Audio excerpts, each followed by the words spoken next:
Hello guys, channel to my welcome.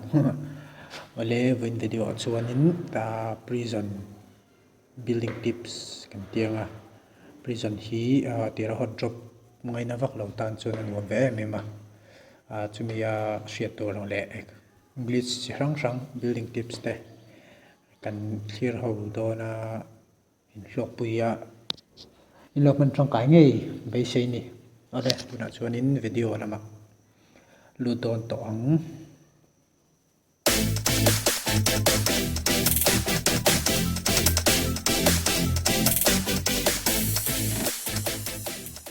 ole masabera chuanin main building atanga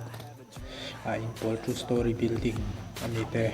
surprise attack down kanenga tihianin sirtang atang khan sprint ajuan thak to ania tai bot kong ka bot chu anin atum heya chuanin tlang puin hetiang two story building chu chhauna step hi don target to thina wangin mundanga hian ni nge ani concentrate vak to lawa kamita kha surprise heya ni chalo sam takin nok heya changkai em ni kami main building chunga changkhana thia field me tu chu warehouse hi ami kem hi up mu thei ni chuanin video dot le chuanin chak lam pai kan ya hetiang tip si nge zone azir te na changkai lo em ma tiang hian zone te lam pai so ren chuanin changkai em ma main building pu theya warehouse atang ran lu tu te pong pu theya biru na na man theya cha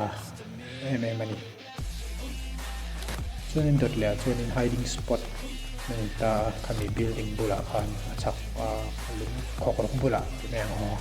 building atang miron building kan omemo te pon ti theya kami lo ambush dan khani building chu amin nei te lo ma ngi ta na den na khan chuan dot le chuan warehouse tips kan tia warehouse chung mi hi ti hianin IP kanga PA mga scope nga check nga ding la mai joystick kha ano sam takin an chu mi kan nok the hi tangkai un te po nei ve video ka thin kan ti hau hi tangkai hun lo nei ti se taro chu thang chuanin khatim che khanin kami phena mi sualom kha PA mga pen chuanin payaranga chuni joystick kha malamai noranga ana oi sampi na nok thei bok ani chun video dot le chuanin in chung warehouse chung adunin prison vela flare ka then na tang du em ma khami nei thak ngai lawa chunga lom dan kha ani an pin nei te vai bom phun na khek te po rul ve thina chang chuan kami laka nge kami problem solve na kani hian square lo chunga tang hianin guard house chunga tang hian lo nga kan something in a jump pay thea atot le chuanin tower sang hian kami tower sang at changkai abik takin main building an hall hian changkai at tower sang ber tang son main building chunga mi hi aka thei boka warehouse alang thei boka view tha ma tang hi view thei ron thei chu ka pok thei chan kami tang khanin athangu thingkung hianin ei birup na thalut to ma allo ti khanin jamanga sprint tanga tha ma hi mian ma ten khong e om ti hi an ring pha lo mai the ni tilaya ilek kilo mat chuan tha khop mai chuanin aka fu thei lo ni thingkung hin kap fu tang pui chen min ron pu po hian